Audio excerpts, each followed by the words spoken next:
What is going on, everybody? I believe we're live now. Welcome to another edition of Kaiju Live Chat.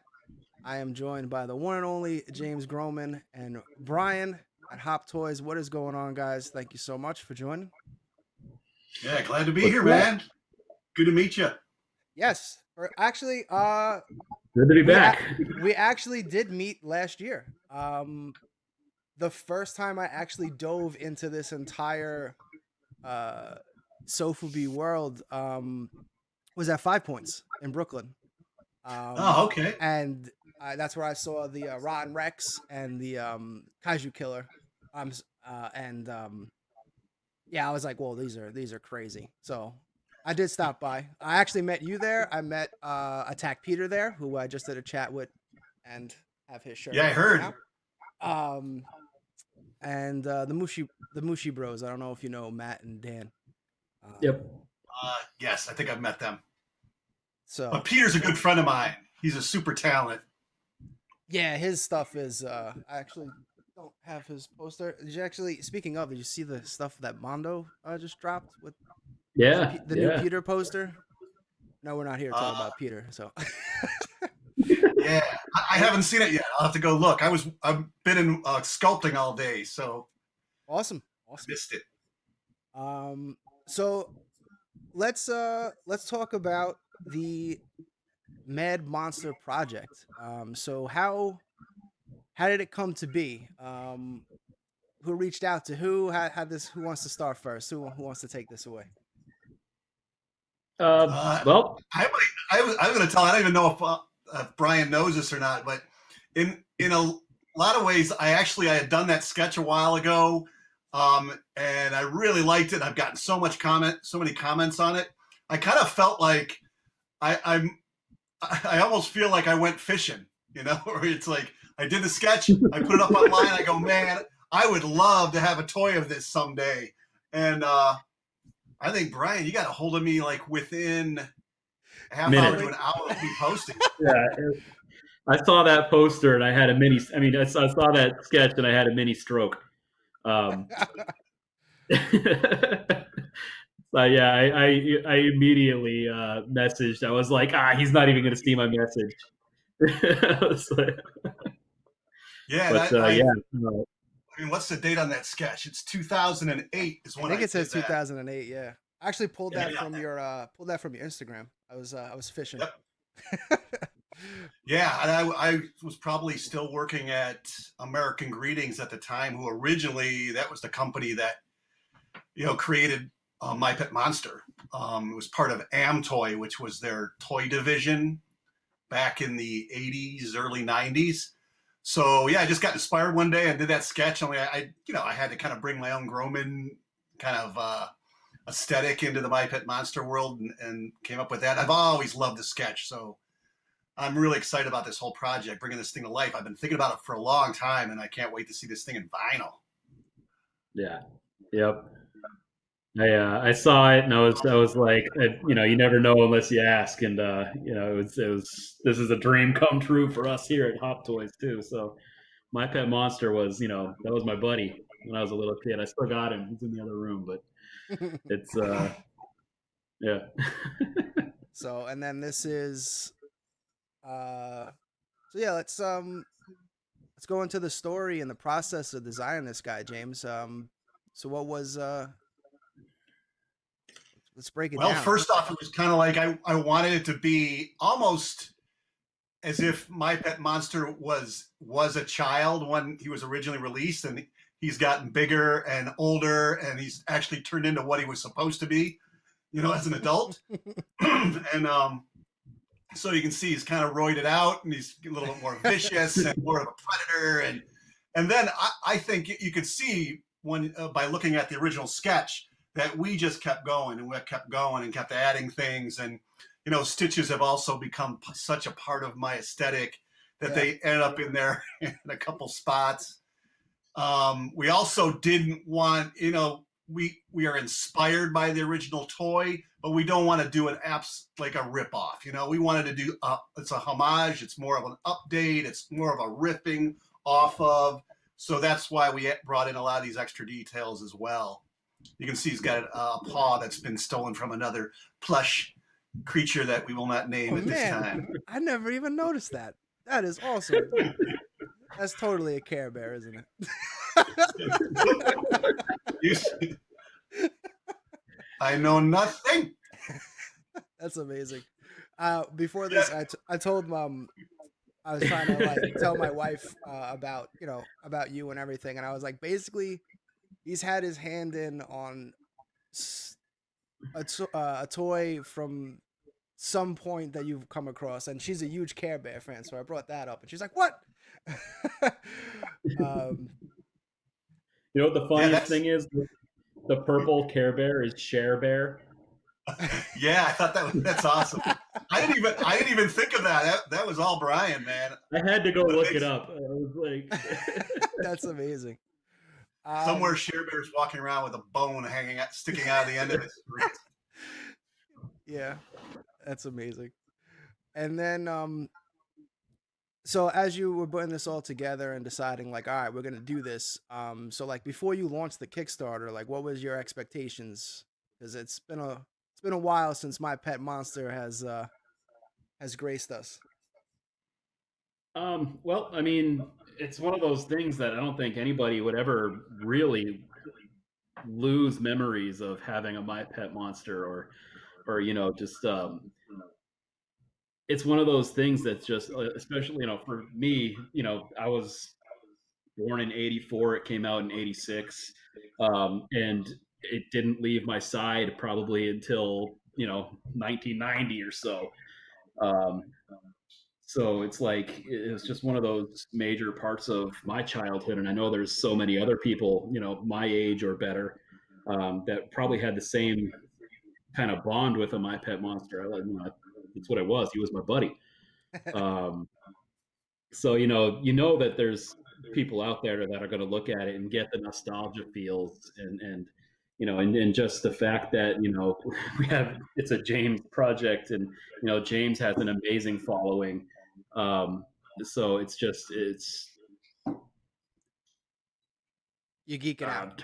Yeah, I'm geeking out. I can see. Out. Yeah, it kind of goes along with what's happening in the whole vinyl toy market. Is you're starting to see a lot of these companies. I mean, DC approached me to do my own take on the Batman characters and stuff. It's almost something along those lines where you actually have a character that is given to an artist that has a specific style or is known for a specific thing, and then they do their own riff of it. I know. Man, I think even some of the big boys, even like Mattel and Hasbro, are looking to do that now, where they're starting to work with some bigger name artists, and they're giving them some of their brands and letting them just rip off them. And so I think this is right on par with that. Kind of you get the benefit of this brand and people that remember the brand, and you also get the benefit of the fans of my work. So I think it's hopefully a win-win. You never know with Kickstarter. You're guys sitting there sweating out those first few days. You want to build up momentum and everything. And I was watching it closely. Boy, did you ever. I mean, what was it, 3 days? Yeah. Did it even make a full 3 days? 72 hours. And that brings us to our next guy. Spud up a little bit. And this is the stretch goal. So what's the backstory behind this guy? Let me try to get back to that other picture.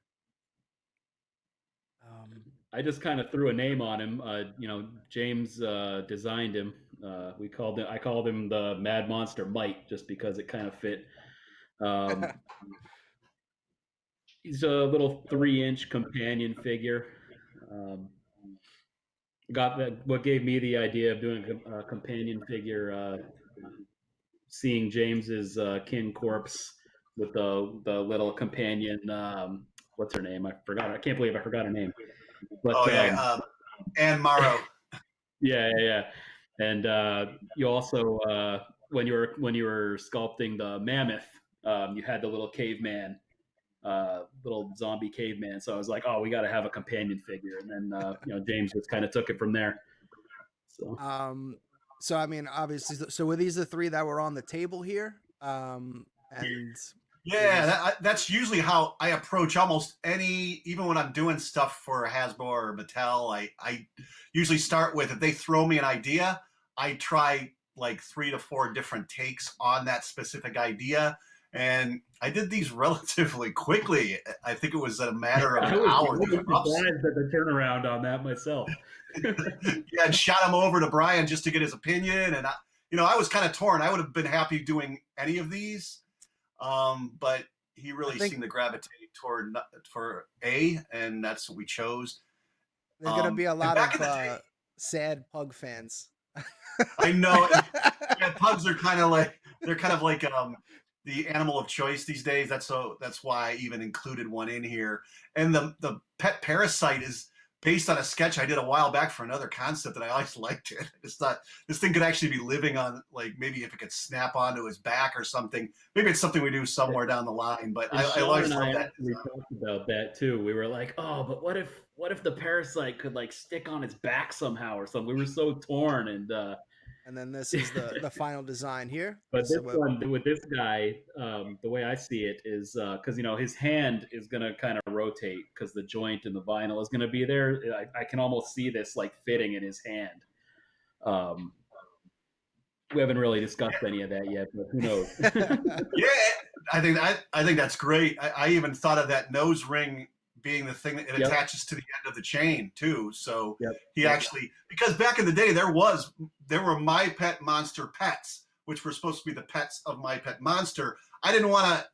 I never really was crazy about the designs for those, so that's where I kind of just took it in our own direction and made it more ownable for us.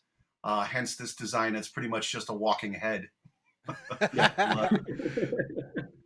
So you said earlier you were sculpting. It wouldn't happen to be anything on this guy, would it? Don't want to put you on the spot. Not yet. This one's use a baseball term. It's in the hole. Man. I guess I'm working on a couple big projects that have to be finished in the next month and a half, but hoping to start this in about a month and a half. Very cool. I can't wait to see. So it's coming up. I don't know if it said in the Kickstarter. How tall is this going to be? So originally, I thought we're talking Roman size.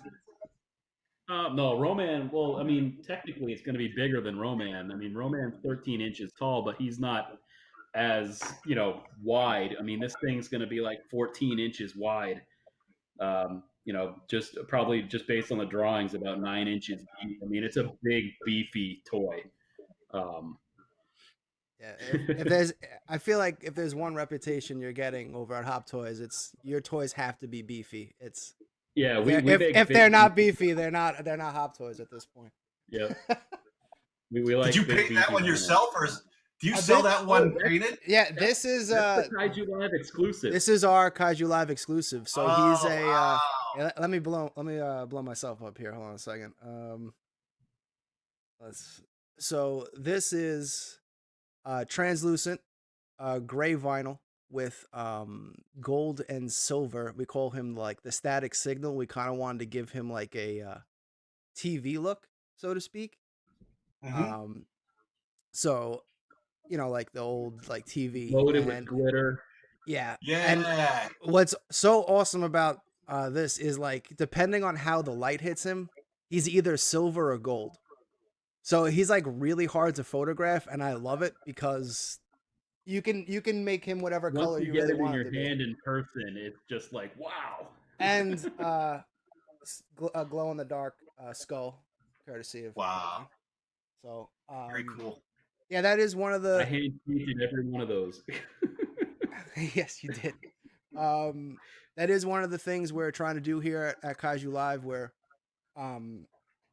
trying to do more than just be a we originally were just like a buy and sell auction show, which is a lot of fun. I love doing it and don't have any intention of stopping, but to be able to offer like our own toy, and then honestly just having the green screen's taken away, but having our logo on a header card is just mind-blowing to me. So yeah, it's very cool.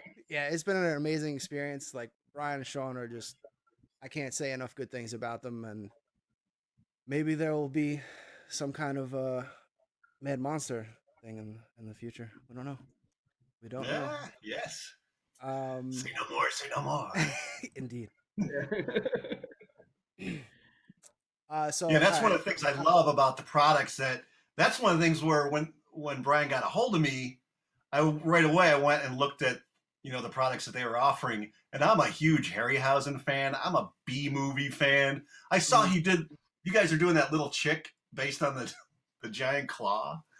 Oh yeah, our giant claw figure. I love the giant claw. I can't wait to get that figure. That has been just so huge. Like we didn't even have to make the other 3 in that series. It's all about the claw.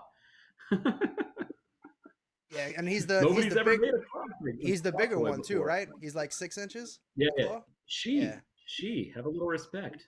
I'm sorry. She laid eggs. Inches. I apologize. She laid eggs. So since you brought up Harryhausen, are you excited for the new X Plus that's coming out, the Cyclops? Since you brought it up, I have not seen it yet. I actually, I've gotten, was it Medicom? Did one? Yeah, they do the Sofubi style one. Yeah, X Plus Star Ace just coming out with like a 32 centimeter one for the 100th anniversary. And it's definitely a little pricey, but it's insane. It's got articulated jaw, rolling eyes. On the leg is just like it's crazy. It's incredible. Yeah. So wow. Any idea who the sculptor was? I will have to research it. Yeah. I'm not sure. Yeah, that's the type of stuff. First thing I ask if it's and also I want to, of course, want to see it because there's been so many sculptures of that Cyclops is probably one of the most done resin kits and everything. It's one of the great creature designs of all time, I think. Right up there with Alien, Predator, all that stuff. So, but it's like I love the Medicom one because I think the proportions are probably the closest I've ever seen to just getting it right. This the length of the legs and all that stuff. So yeah, then I'm pretty anxious to see, what X Plus. I'm trying to bring a shot in here. Yeah, what just immediately grabbed me about that one when I first saw the images, the promo images, was just like I said, the sculpted hair on the legs. It's like it's probably the best fur I've ever seen. Yeah, sculpted. It's crazy. Just the idea that it's not actually fur is like almost like a mind trick. It's amazing. Like I can't even imagine pulling that from a vinyl mold. Where are you? Yeah, I'm getting some, but they're the old sculpture, the smaller figure that they did, and that one was not the best. Sorry, yeah, nah. I have that one. I mean, that one was still good because again, there wasn't those figures just didn't have enough representation. Oh, so here it is. Wow. Oh my gosh, yeah. It actually looks like real fur. Here I am failing trying to bring this up. Good job, buddy. No, and they're going to do a Ymir from 20 Million Miles Earth too. Yes. Yeah. Wow. That one I'm a little curious about because I'm not sure about the color on that one because they're going for the green. They're saying that that's the original color, like that's what it was supposed to be. Yeah, I get it, but no one when you see that, do you think he's green ever? Is that like the first thing that pops up? So. Yeah, Harryhausen had some maquettes that he had painted, and those are the colors that I think it was green with like a gray blue fins on his back and stuff like that. This seems a little bright compared to what I remember seeing. Yeah, exactly. Yeah, he looks. So I mean, again, that was a prototype, so possibly they toned it down. But yeah, that one looks proportionate. It looks pretty cool. It's some of the detailing just looks off, but listen to me. Maybe it's just jealousy. Yeah. Like this figure's garbage. I don't know. Yeah, hopefully they're not. Hopefully, the X Plus isn't one of your future sponsors because I think that ship is not going to sail. Well, actually, I do have the Cyclops in our store at KaijuLive.shop if anyone wants to pre-order. So. The Cyclops, that looks cool. I'd like to see that up close. Yeah, and he's 32 centimeter, and I think he's 32 centimeter without the base. So that's pretty awesome. All right, I'm going to. Who doesn't love Harryhausen? You could talk about Harryhausen all night. Yeah, he's. I mean, for sure. Pioneer. His movies are just incredible, and they still hold up. Like still Yep. watching like just the skeleton scene. Like I just even just like man, I can't even imagine how much time went into that scene. Like, um, And it's brought up all the time that he was a one-man show. You know, yeah, he sometimes was the person who, I mean, 20 Million Miles to Earth, I believe he wanted to take a vacation to Greece. So he pulled out an old script and had him refine it and had him relocate it. And yeah, so just kind of an excuse to do some traveling. But it's an awesome movie, and it's so Yep. all his films are so entertaining, and he was the grandfather of great creature design, you know. So mhm. Sorry about him and that. Jack I was Pierce. trying something out there. It didn't work. All right, I'm gonna embarrass Brian here for a second. So, Oh, come on. Brian, I know James has definitely, played a big part in your overall love for toys and all that. So, what are some of your favorite Groman toys growing up, and why? We're gonna play a little geek out Okay. here. I mean, Put most you on of the them. spot. Yeah, I had the benefit of having a dad that is as into toys as I am or more, and always has been. So I think I was kind of an excuse for my dad to buy all the current toys back then. So we had everything. Um, the Barnyard Commandos, of course. Um, like I said, my pet monster was my buddy. Mad Balls, one in particular. James, did you do the Super Mad Balls? No, that was Mark Spangler. I did some Super Mad Oh, Balls that okay. never got released, but there's a gentleman named Mark Spangler who actually was the first designer on. He did Slobulus, um, which I always thought was the very first Mad Ball. I guess I was corrected on that the other day, just because memory fails. But yeah, Mark did the Super Mad Balls, and Okay. he was amazing. He's still around. I think he's retired now and stuff. So I But remember the football was I had the football, and that one was one of my buddies. I refer to toys like that, but I mean, if it's um, but yeah, Touchdown I Terror. mean, the Barnyard Commandos were awesome. Those were super cool, and And that was every the thing about Barnyard Commandos is that I've told this story so many times, but working at a place like American Greetings that designed a lot of these properties, they were all like they're kind of designed by committees. Maybe somebody might have initiated the concept, but all these different artists worked on it, and most of like the Mad Balls were designed by a number of like these probably 5 to 6 guys working on that original wave of balls. But Barnyard Commandos was a fluke. It was one that I had been hired, and I pitched it to my boss, and I keep saying that it was kind of under the radar. Everybody was working on all these other properties. They weren't really watching me very closely. So I had created Barnyard Commandos, and it went out and got sold or got licensed to Playmates, which was the very person that I thought that we were going to go up against, which would be Teenage Mutant Ninja Turtles. So, and it's all the designs for that first wave, they're all me. I was a sole designer, except for the second wave. There were some designers from Playmates that worked on some of those, but the whole first wave is all me. So that's like one of my landmarks of my career. That's the first toy property I ever created and actually went anywhere. Look who yeah, showed those up. were super fun. Hey, Mr. Attack Feeder. What's going on, sir? Got some new graphics here. Digging this new program so far, even though we had some technical difficulties in the beginning. All right, so I have to ask you. This is something that I need to know because I just found. Actually, speaking of Peter, I just found out about this piece from the interview you did with Peter.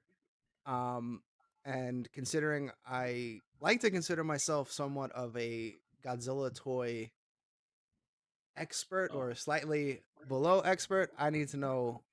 I need to know what this is.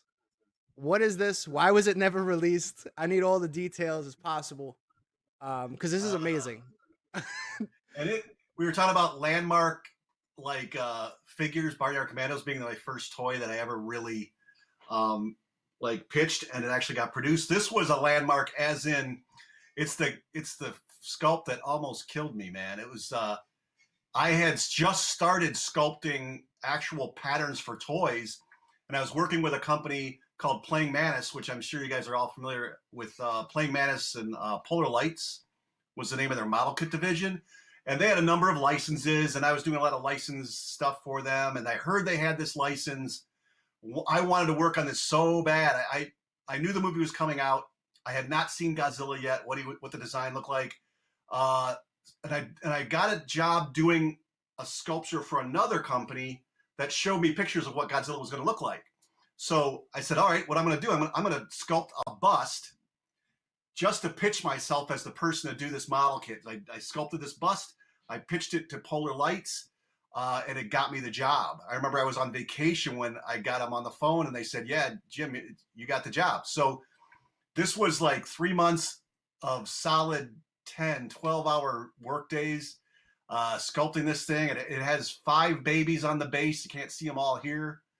One was taken off in the front just so you can see the rest of the base and stuff. But this guy's about 30 inches round, wide. Wow. And probably about 17 or so inches tall. It's giant. And I worked really late into the night. I was sucking in Sculpey fumes. I was baking it. It made me really sick, but I had to keep going because I had a deadline. It got approved. It went overseas. And they tried like 3 or 4 factories, and the factories just couldn't get the detail right. They kept softening everything because it was going to be made out of styrene. And I look at this finally, thing and I just can't see that as styrene model. Yeah, and I probably pushed it too far. I mean, I had a pretty good knowledge. I had done a couple styrene kits with them, so I kind of knew what I was doing. But I think I probably broke their factories because it's like, yeah, this would be in so many parts just to get all the detail right and everything. And so it took so long to find a factory. By the time they found a factory, and they did do a prototype. I saw a photo of the prototype. I've been looking for that photo forever because they actually had one that had come out of production molds that they sent over for approval. And then the movie was perceived as a flop, so they canceled it. And that's the story of this. And this is a resin copy. A few resin copies made it out there from the guy who was making castings. Kind of was selling some out the back door of his studio, which he really wasn't supposed to be doing. And Polar Lights actually sent people to his house to pick up the molds because he was selling so many of them out the back door, which is totally illegal. You cannot do stuff like that. So, but this was one I had I had a guy paint for me, and I did not paint this one. I just thought this guy was a super talent, and he painted it, and I paid him to paint it for me. And so this picture is actually the one you have? This is it? Yes. Oh, amazing. Yeah. That's so cool. It's so funny that they consider that movie to be a flop. Oh, wow. Yeah, this is the smaller base. That figure because the bigger base is like the size of a hubcap. He's almost as big as, like, I don't know if you remember that big, there was like that big hand puppet that was almost like the whole body. He's almost as big. Yeah, yeah, they have one. I actually found one of those locally here. Nice. They have, it's like the whole body is silicone, but it's like a puppet. You can like go up in. Yeah, he's. You get up in there. Right up the street from here. Yeah, I remember those. But I always find it funny that I guess they consider it a flop because of all the advertising they spent. But like in terms of Godzilla movies making money, I think it's actually number 1 or number 2. I think Shin Godzilla is the first movie to actually beat it, which is just kind of crazy to think because most people don't consider this to be Godzilla. Yes, and I know it was not a flop. You know, it was. I think the perception was the critics attacked it, and they. Yeah. I think that's where the perception came from. And you know, you hear this all the time, but is it a great Godzilla movie? No, but it's a cool giant monster movie. Yeah, you know? I like it as a monster movie. I don't particularly. I never watch it and go, yeah, that's Godzilla. Now the animated series is a different story. The animated series I love. Yeah. Oh, I remember liking that a lot more. Oh yeah, because but the shock. I had the shock of seeing when they were showing me photos. They had these little photos for me to use for reference. And when they were showing me the photos, they were very guarded about them. They said, you got to be really careful if these leak out or anything, they will pull the license away from Polar Lights. So I had to be really careful with how I leaving them out or letting anyone see them or anything like that. But when I saw the design, it was shocking. It was like, it was so humanoid looking that I was like, what? Fans are going to they're going to tear down the theaters, you know? So, but it was cool for what it was. And all that detail, I mean, Patrick Tatopoulos, he was the designer, and it was his crew that put it together. And I had friends that worked on it. There was like the great Steve Wang, actually. I think he worked on it for a while. There's David Grasso's amazing sculptor that worked on it. But I had no idea Steve Wang was involved with that. Yeah, I think he handled a lot of the paint jobs on the infants, the babies and stuff. But they brought in just about everybody at that time to work on that film. And except directors. Yeah, I thought like it was Godzilla. cool. What's that? I said except directors that like Godzilla. Yeah. Yeah, I like it as a monster movie. So you say this is this was supposed to be like a plastic Polar Lights kit, like the old school ones, basically. Yep. Oh man, such a shame. I know, and it's there's always that disappointment. People are like, "Oh, doesn't it kill you when something like that happens? That you worked on something and that it doesn't get released?" I'm like, it doesn't. It only bothers me if I never get a copy of it. And luckily, I got this resin copy. I have another resin copy that's unassembled downstairs. I have the original sculpture too. It's downstairs in my studio. So it is disappointing, but as long as I have one painted up real nice in my studio, I'm happy. And it reminds me of what I'm capable of, because there's some details on this that I don't know what I was smoking or what. It's like I was in the zone, and I look at the babies and I go, I don't know if I could do that again. Yeah, no, I mean, that's incredible. Honestly, that's probably one of the best Geno figures ever made. That if it was made, it would have been one of the best Geno figures by far. All right, we got a good question in the chat. Brian, I'm gonna toss this one up to you. I'm gonna put it up on the screen. Let's see here. What dream project, dream license, or dream fellow artist would you love to get your hands on? Aside from the guy right next to you. I mean, we crossed James off the list here, which was like the big one for both me and Sean. But license and character, I'm going to say I have been trying to get in contact with Hammer Horror for probably a year and a half. So if Hammer anybody happens to see this, answer your emails. Wow. I'm a huge Hammer fan. And I we do the 12-inch retro sci-fi figures, and really want to do a series of 12-inch Hammer figures. The Monster from Hell, that's Dave Prowse Frankenstein, probably one of my favorite Frankenstein designs ever. Funny story, when I met Dave Prowse at MegaCon, everybody just wants Darth Vader stuff signed. And I was looking through everything he had on the table, and I was like, do you happen to have a Monster from Hell picture to sign? And he said, nobody ever asks me for that. It's like, so I was really bummed, because that's what I wanted, but I ended up getting a Darth Vader picture instead. But that's awesome. So yeah, Hammer, Monster from Hell, definitely want to do a Curse of the Werewolf, one of my favorite werewolves of all time. So that's for me a dream project. I wish Sean was here to answer that question too, because I know he's got a lot of, we're looking to do a lot of. Well, Sean's in the chat, so Sean, type up what you want. I'll put it on this. I'll put it on the screen. Hammer's so for me, the Hammer horror thing is huge. Some of my favorite movies, man. And it's like Curse of the Werewolf is like that's got such a huge fan following, that film, and I that, know. that I know. That's in my opinion, you know, one of the greatest werewolf movies ever. Um, I I can see remember that. watching that with my dad when I was a little kid. yeah, are you familiar with a guy named Mike Hill? uh, maybe. No. Oh man, you write that name down. You got to look up Mike Hill, Curse of the Werewolf. He actually was the guy who sculpted and helped design The Shape of Water, the creature, the Gill Man.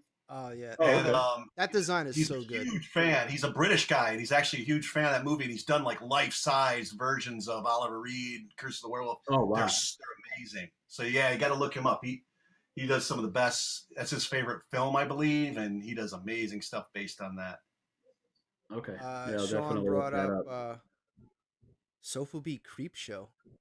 Oh yeah, we've talked about that. That'd be pretty cool. The Yeah, movie Creepshow or series?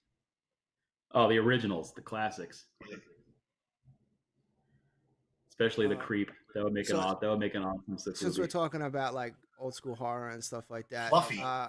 just a random Fluffy, question. of course. Yeah. Random question. In You the can come last, in a box, like in the crate, like I don't know, 5 years, what do you think's the best like sci-fi horror movie to come out?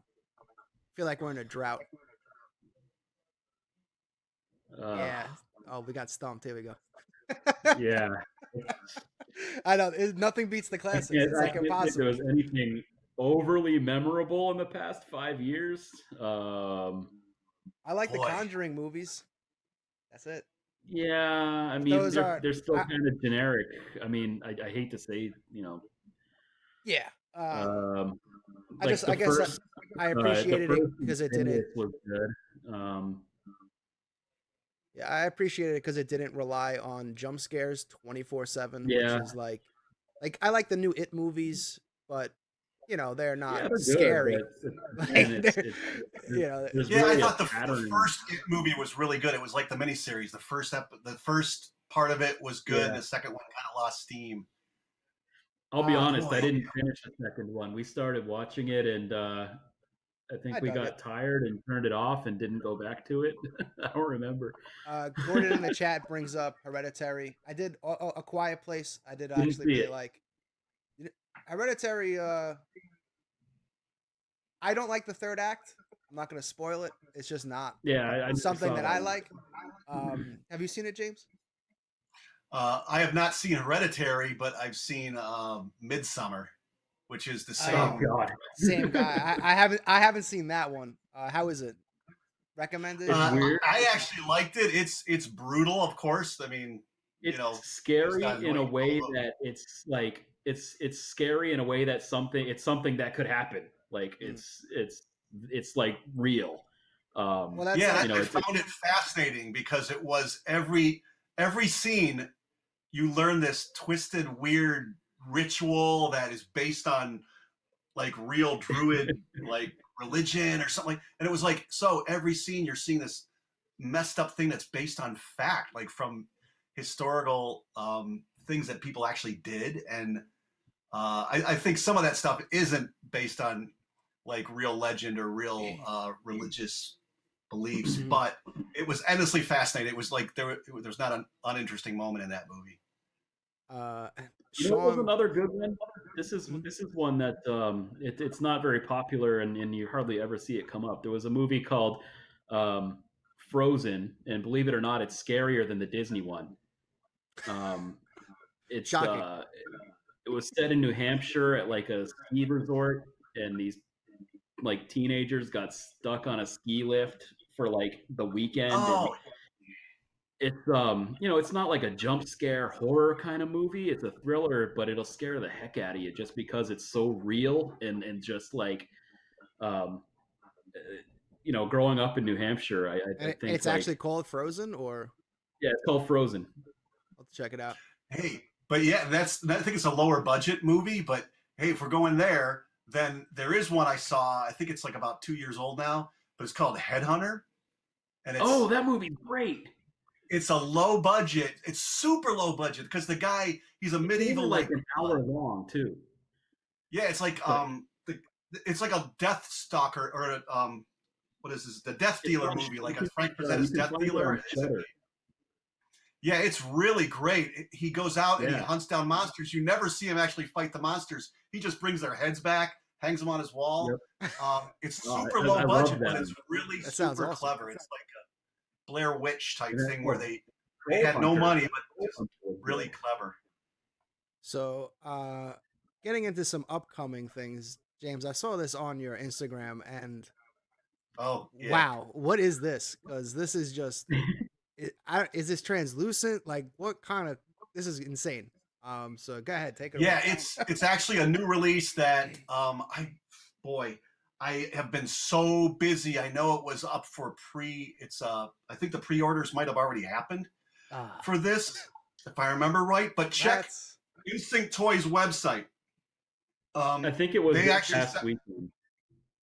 Oh, okay. Because I That think is- I think I even forwarded the release on my Instagram. That's how I'm just out of it these days. I'm working in the dungeon on sculpts and just not paying attention.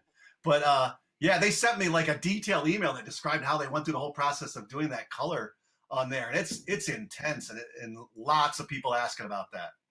Looks like Yeah. stained glass. yeah, exactly. Like it Very looks cool. like, yeah, it absolutely incredible. I can't wait to see more pictures of that. So I'm a huge Batman fan, and I like just discovered these. I know I should be ashamed. These are insane. I happen to absolutely love the Two-Face one. I don't know why. It has like a Mars Attacks kind of vibe to it, I guess. That like jumps out at me. But yeah, I'm gonna have to I have to grab these. Yeah, I have to and find I've heard that track from these other guys. people. Oh, okay. And it was one that I think when I was working for the people at DC Collectibles, they were like they really liked that one because having my roots in Madballs, they thought it was pretty close to his head is pretty much a Madball. Yeah. I can definitely see that. I guess maybe same with Killer Croc too, which I love the snapping turtle on the shoulder. Did you see the Killer Croc that Rick Stroh painted? Oh yeah, I have not. The albino version? That was really Yep. cool. all the vein work and everything. Yeah. Yeah, it's really cool. James, are you cool to talk about some upcoming releases? I got a slide ready to go. Yeah, I'm trying to think what slide you got. All right, so yeah, let's surprise you. So Well, if I have gave to. it to you, it's okay to talk about Well, it. one of them you didn't, but it was on your Instagram, so Oh. I figured it was okay. Okay. I have to talk about Yeah. this. Cthulhu, Yeah, that one I've got the okay to talk about now. This is the greatest Cthulhu figure I've ever seen in my life. Go ahead, go nuts. Oh, This man. is unbelievable. So how tall is this thing? Because it looks like it's like 18 inches tall with the wings.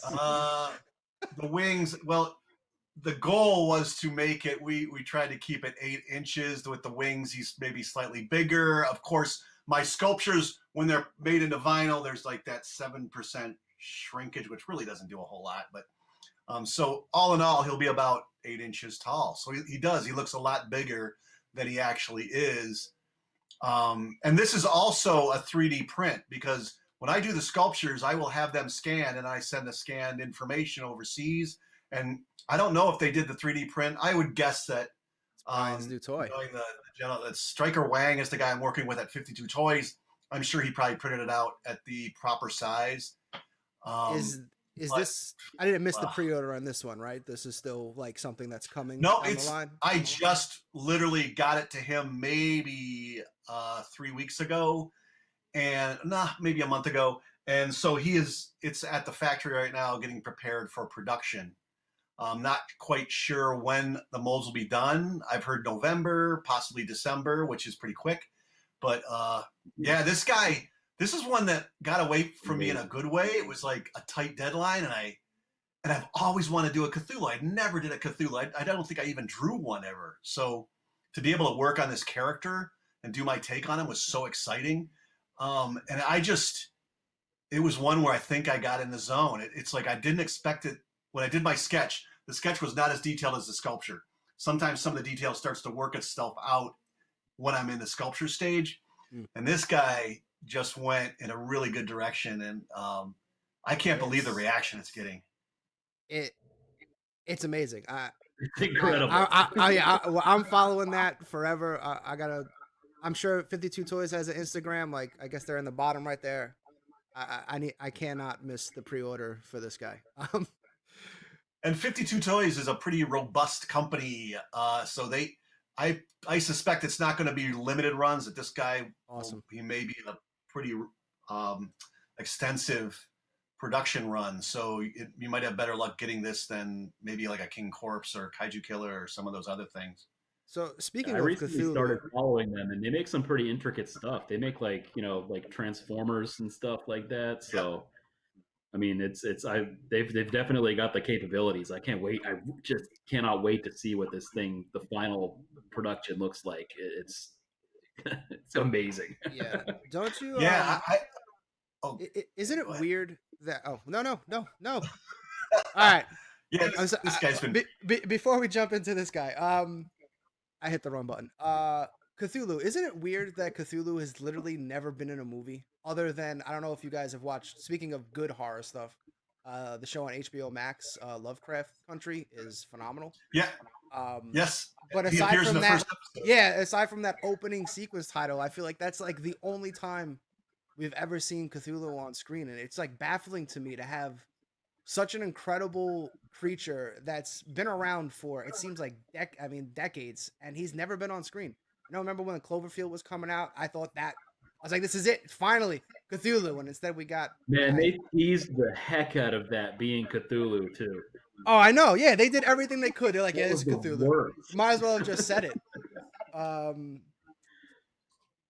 South Park. Someone brings up South.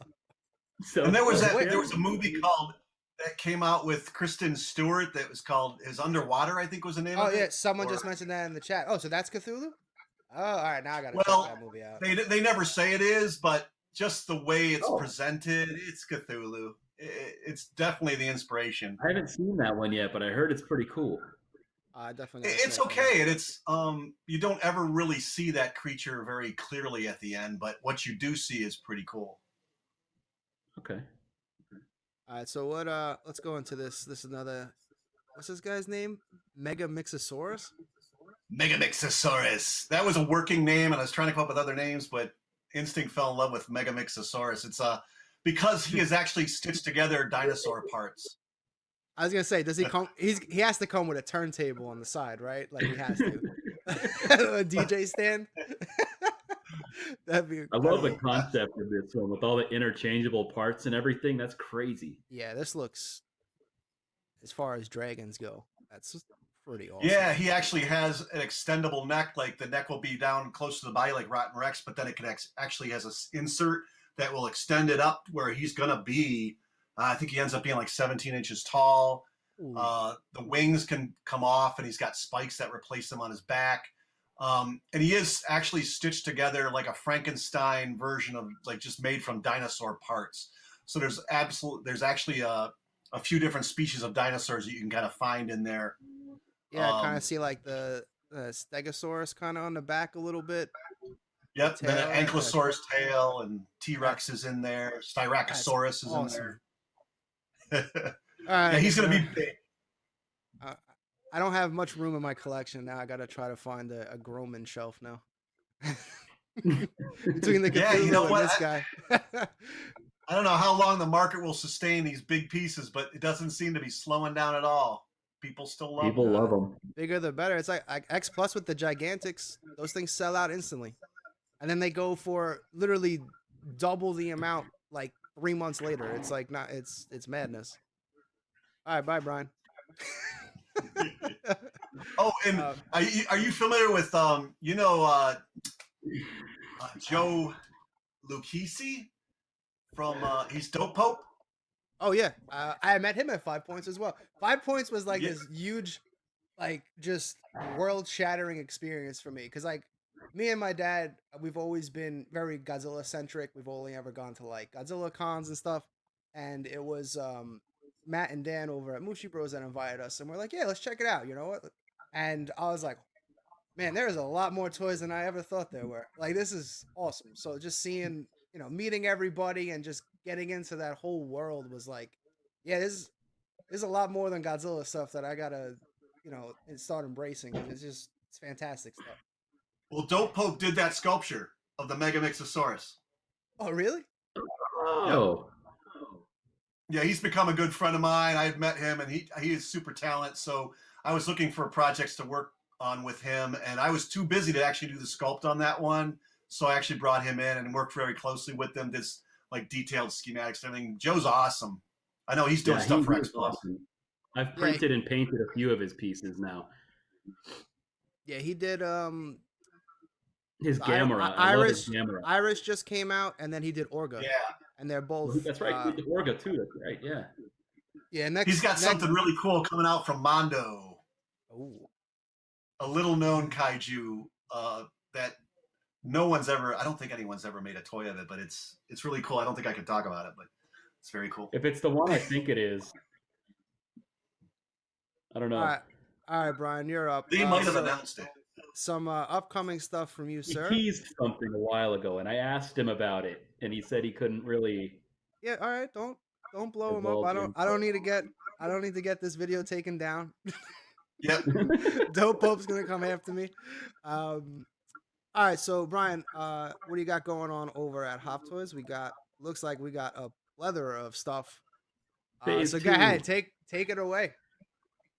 All right, so these aren't in any exact order, but we've been hitting the bricks. Even with the pandemic situation and everything, we've just we're not stopping. We are continuously putting out new toys. We with this year alone, we did I think 7 toys so far.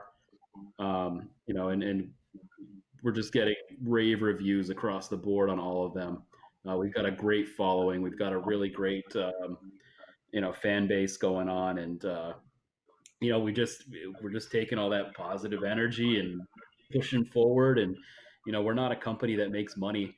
We just make toys, and so we're just gonna keep doing that, and hopefully someday it'll make money. But for the time being, we make toys. So starting up here, we got the thing from another world. So we're actually about to launch that Kickstarter in the next couple days. We've had people waiting anxiously for that one. Yeah, I can't wait. I think we first teased that one like over a year ago, and we get messages on a weekly basis, just like waiting. When's it happening? So now it's happening.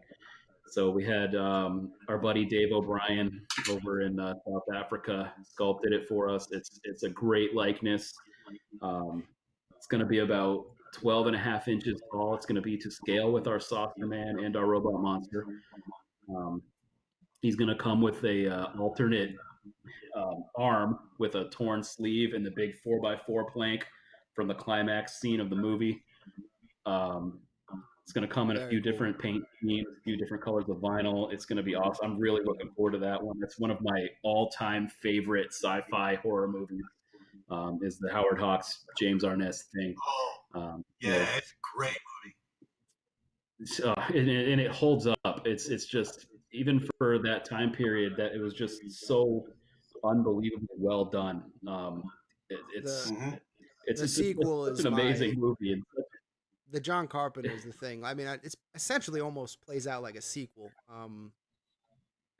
Well, my two favorite that movies whole of all universe time is just fantastic. My two they're favorite both movies good. of all time are, that thing and RoboCop are my favorite movies. So Brian, you got good taste, man. But I like a little bit of everything. So anyway, that's the next thing coming up is the thing. That's going to be happening pretty much right alongside My Mad Monster. So those two are going to take us up into the first few months of 2021. We're working with an amazing factory right now that just they're so enthusiastic, and I think they're used to making really boring things, because every time I throw something at them, they're just like, what? Yes. And they just they knock it out of the park. So then we're going to do, we got these Mysteries of the Universe, which So we're getting a really, really awesome early following on those. It's based on the 5.5 figures, the He-Man, Masters of the Universe kind of figures. But we're doing them as classic cryptid creatures. We've got five designs, and we've got backstories, and we've got all kinds of artwork that we've had some amazing, talented friends of ours have made. So we've got a Mothman, we've got Nestor, which is the Loch Ness monster. We've got Chupacabra, which is the Puerto Rican version of Chupacabra. We've got the Slap Squatch, which is our Sasquatch, but he's kind of like an ultimate warrior wrestler. And then the bad guy is Hackalope, which is a jackalope. And I'm not going to tell the whole story because we don't want to spoil it. But it's this big thing that just keeps evolving. And I sculpted all the figures. We just 3D scanned them all, and we're going to get them over to the factory here real shortly. Really cool stuff. Next, we've got the Mothman down in the corner there. That's going to be, we've got two different Mothman products coming out. One is a plush, deluxe plush. He's going to be about 15 inches tall. The design's really cool. I think the sample is actually en route from the factory right now, so we might be showing that off here really soon. Our robot monster plush was a huge hit. So we had a couple fails with plushes in the beginning, and we learned a lot. And it's I think this one's going to be a hit. Everybody loves Mothman stuff. We're really we're figuring that one out. And then we've also got a chibi style 6-inch Mothman vinyl figure coming out. Don't. Oh no! Sorry. There we go. I'm I sorry. forgot where I'm at. I apologize. So real quick, Misfits Series 2, our Misfits line blew up. Everybody, it just, people went crazy over it. So the response was so great, and we had so much fun with that one. Those things are so much fun. There are little 4-inch vinyl figures, kind of based loosely on the Monster in My Pocket style figures. Series 1 was Invasion because they were all alien characters. Series 2 is From Heck because they're all demon characters. We're doing a take on Rawhead Rex. We're going to do a take on Pazuzu. A take on the big 6-inch one is going to be from Curse of the Demon. In the climax scene of Curse of the Demon, when he's coming down the railroad tracks and the train's coming at him. So our 6-inch figure of awesome. The chibi style Curse of the Demon, he's going to be riding the train like a kiddie ride. I'm really excited about that one. And then finally, this one's pretty cool. It's actually kind of a big deal for us. The officially licensed Green Jello toys that we're going to be doing. I've become pretty good buddies with Bill Manspeaker from Green Jello, the band from the 90s, best known for the Three Little Pigs heavy metal video. It was like a claymation heavy metal take on the Three Little Pigs. And, he's got, I think, like 1,300 official band members. It's if you don't know the Green Jello story, you have to look it up. It's such a cool thing. And Rambo. And Bill's just a great guy, and we're going to be making some Green Jello toys. We'll be showing off some images of those coming up real soon too. So that's just for like the first half of 2021. I say that sounds like quite the slate, man. Damn. Yeah. So it's a lot. So maybe we'll be doing this. Maybe I'll be doing this full time. So within the next year, who knows? I wish you best of luck, man. But yeah, thank you. We'll be supporting you. So yeah, even though I just spoiled the surprise, I guess. There we go. Let's talk about this. James, do you know about this or no? I've been hearing about it, but yeah, I'll be anxious to hear what it actually is.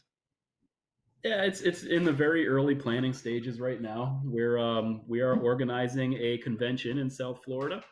It's going to be Radcon because looking at the picture, you can tell kind of the vibe that we're going for. It's comics, Super toys, rad. collectibles, artists, Comic Con kind of thing.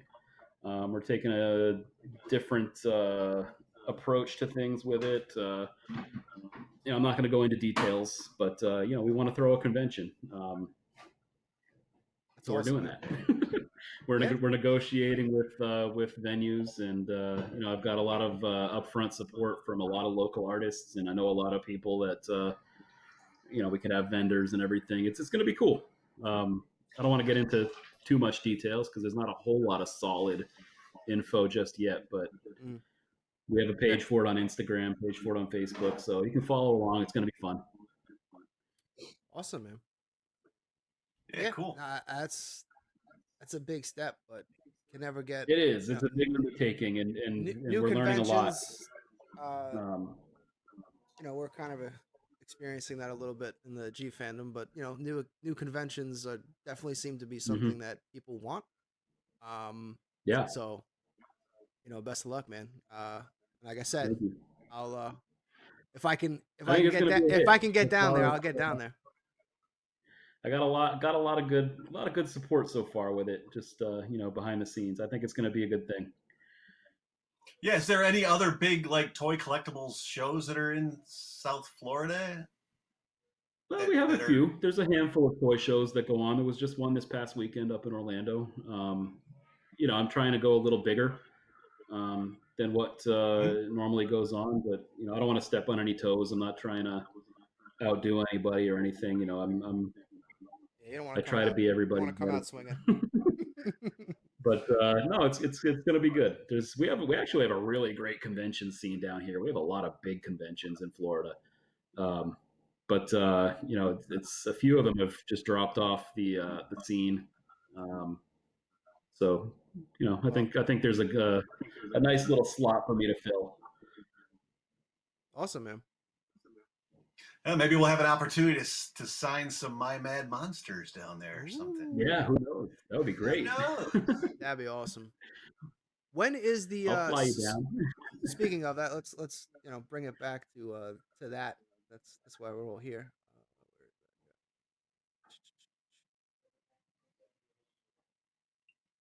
Just gonna keep this on loop.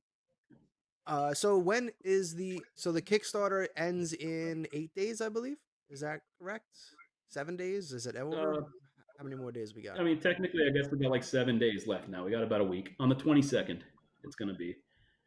And then after that, what kind of tentative release schedule are we looking at? Loosely, we're looking at March, April. Like I said, our factory is they're very enthusiastic and very punctual. They knocked out our Misfits line. There was 16 variations of those toys. We got a couple thousand of them, and they knocked those out, and they were in our hands in 90 days. Oh, wow. So, okay, March, April. So, if you're still looking to get one of these before the Kickstarter is over, you have 7 days. So definitely check them out. You could just Google search My Mad Monster Kickstarter. It's literally the first thing that pops up, and jump on it because we always try to throw in some cool incentives to back the Kickstarter because obviously without the Kickstarter we wouldn't have a product. These things are extremely expensive to create. I'm not even going to get into the specifics of that. Just know that it's a lot. So we really appreciate all the advanced support, and you guys put your faith in us to put out this these amazing products, and we like I said, we've put out a few, and we've had a few successful Kickstarters, and we just thank you all so much for supporting us in that way. But yeah, definitely. Thank you, everybody. Yeah. So yeah, I guess I don't have any more questions. Anyone? Oh, yeah, what do we got? I kind of started rambling there. So yeah, we try to have these cool incentives. Like you want to make sure that you get in on the Kickstarter because some of these things aren't going to be there always. Like with the Kickstarter, you're automatically going to get the Mad Monster Might companion figure, whereas he's going to be separate after the Kickstarter. So you want to jump on that. He's going to come with some exclusive stickers. He's going to come with an exclusive packaging. It's just we're going to do anything we can to make it more special for those that supported it up front and put their faith in us to create this thing. So, and the pricing is better for the Kickstarter too. I'm not going to lie; we're gonna have to go up a little bit on it after the Kickstarter. We're offering it at a price that, like I said, we're not a business that's making money. We just, like I said, we're not making money. We're making toys. So definitely get in on the Kickstarter. You're not going to want to miss out on that. You got 7 days. 7 days. Definitely, that's something that Bryan and I went back and forth on. Is like that's one of the things I like about this project is that people have the opportunity to get this large size figure for a really good price. Where I have like Kaiju Killer and King Corpse, and these things are like they're $500, $1,000, $900. So this is a relatively easier on the pocketbook toy to obtain. And James, you're doing. It's going to be, right up there. And James, you're doing like 4 exclusive painted by you, right? I mean, I'm pretty sure they're sold out in like 2 seconds, but there are 4 of them, right? That's awesome. I think those 4 were gone in the first 3 minutes of the campaign. That's awesome. Yeah, so I'll be using my. I've done things with airbrush and stuff, but I do this dry brush technique, and they're all going to be done in dry brush. They'll probably be a little bit more intense than the factory paints, just so people get their money's worth. So yeah, I'm looking forward to actually doing them. Amazing. Thanks. Yeah, we've got a lot of great guest artists too. We always have Richard Strohmeyer, Rick Stroh. He always does a few for us. He's a great guy. We have Evil Dave. Evil Dave does some crazy stuff. We got Tim Gore. Hollywood monster painter legend. That is wild. I met him a couple of years ago and reached out to him, and he's totally down. He's such a cool guy. So we got all this amazing talent working with us on this, and it's just like again, I keep saying it's a dream come true, but it really is. Well, so cool awesome, you got man. Tim. Oh.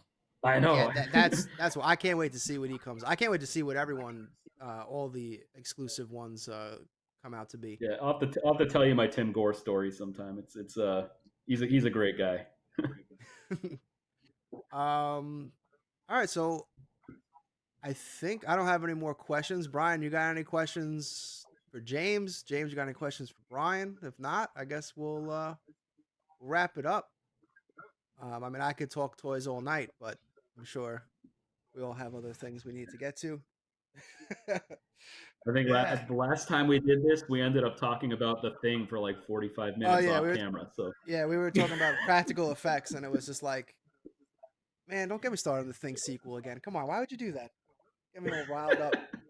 Can't believe. Well, one last thing. What did you think of the Thing sequel? Like the prequel sequel one, like the newest one. Yeah, the prequel. Yeah, prequel sequel. I didn't hate it, but once it was revealed, like after the fact, that the practical effect team was basically completely disregarded, and all of their insane effects were just CGI overlaid for no reason. I can't watch the movie after like knowing that, and then even like if you go on YouTube, you can just like.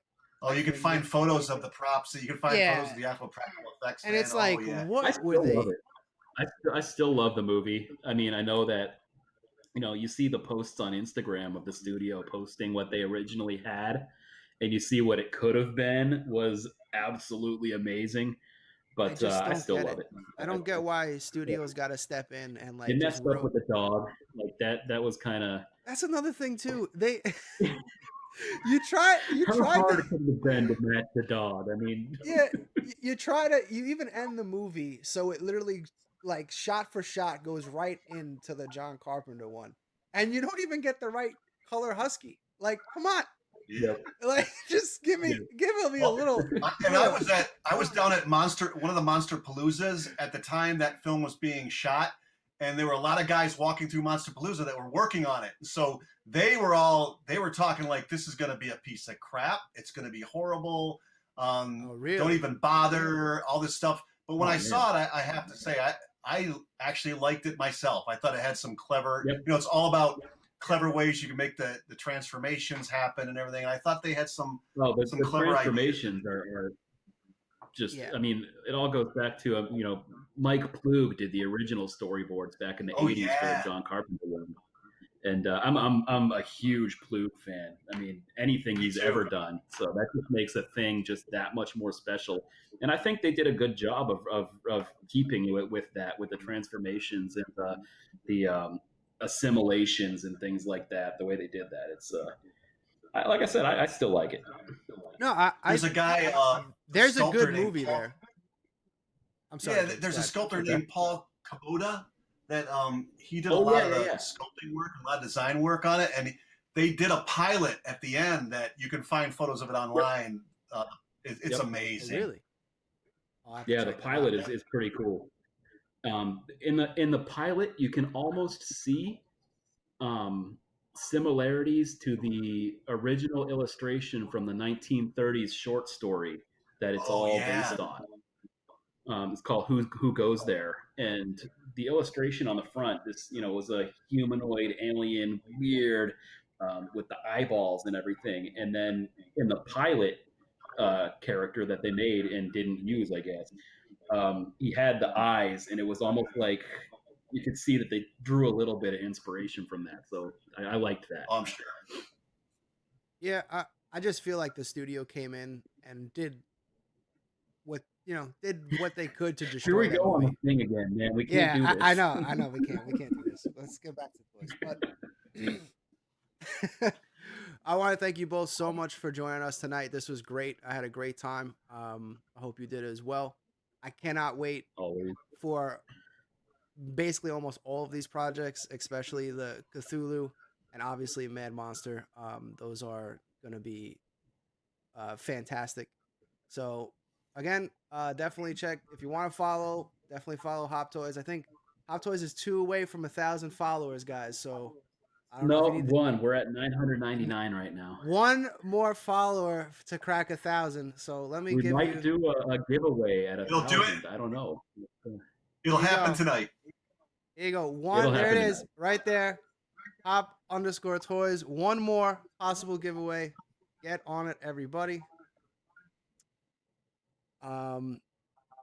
So yeah, thank you so much, guys, for joining us, and have a good thanks night. for having me. Yeah, you too. Take care. Always a pleasure. Great talking to you. See, how do I do this? I don't even know.